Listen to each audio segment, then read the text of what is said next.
Apostrophes of omission. Here we will look at apostrophes of omission and how to use them correctly. An apostrophe of omission is a punctuation mark used to indicate that letters are missing. There are two types of apostrophes. Apostrophes of omission, and to omit means to leave it out. There's also apostrophe of possession. To possess means to own something. Candidates must use accurate spelling and punctuation in their exam in order to obtain marks in AO6, which is worth 20% of their final English language exam. Apostrophes can be used to show that letters are missing. The apostrophe shows where the missing letters were. For example, I am, when shortened, the A is removed to make I'm. The apostrophe stays in the same place as the missing letter A. The same is true of have not. The O is removed to make haven't. And again, the apostrophe stays in the same place as the missing letter, in this case O.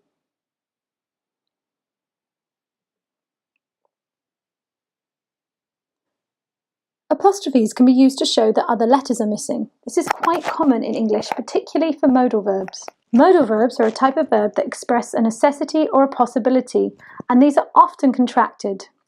So, for example, could have becomes could have. Would have becomes would have. Should have becomes should have. Might have becomes might have.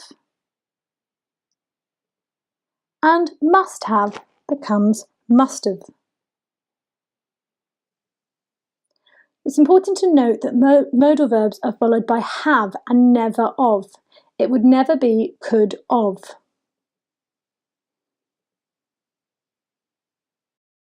Negative modal verbs work in the same way. So could not would becomes couldn't, would not, wouldn't, should not, shouldn't, might not, mightn't, and must not, mustn't. There are, however, exceptions.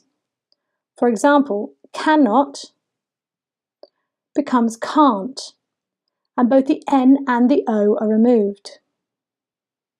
Shall not. It can't become shan't because that's quite difficult to say, and the word has evolved to become shan't. The same is true of will not, which becomes won't.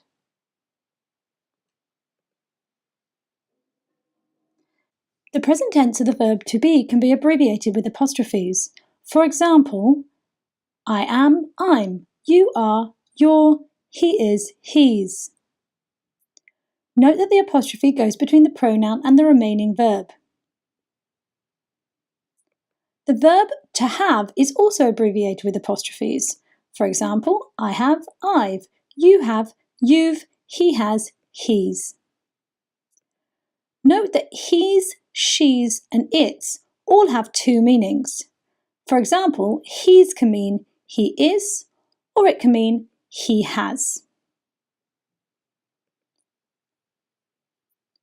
Possessive personal pronouns do not need an apostrophe, and this is where it can get confusing. So its without an apostrophe means belonging to it.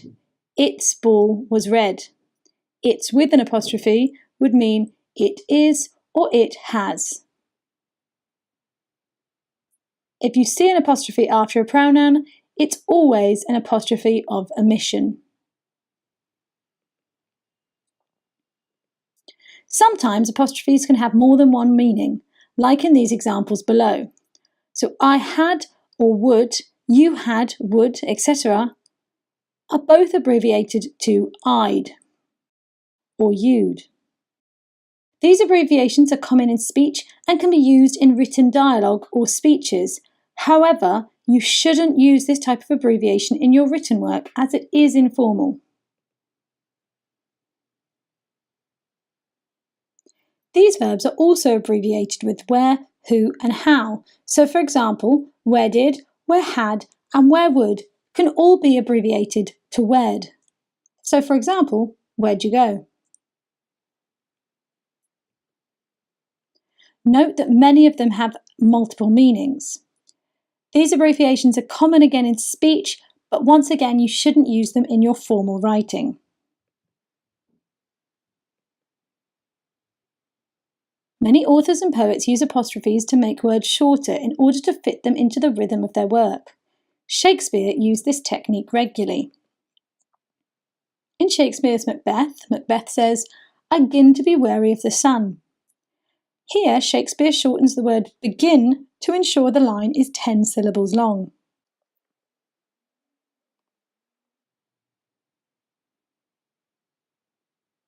In summary, apostrophes of omission are used to show that letters are missing. They are always placed where the missing letters were.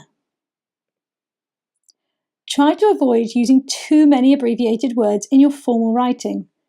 If in doubt, write out the 2 words in full. Remember that sometimes an abbreviated word has more than one meaning. If you enjoyed this video, make sure you give it a like. And if you have any questions, leave a comment below. Check out more of our content and remember to subscribe to our channel.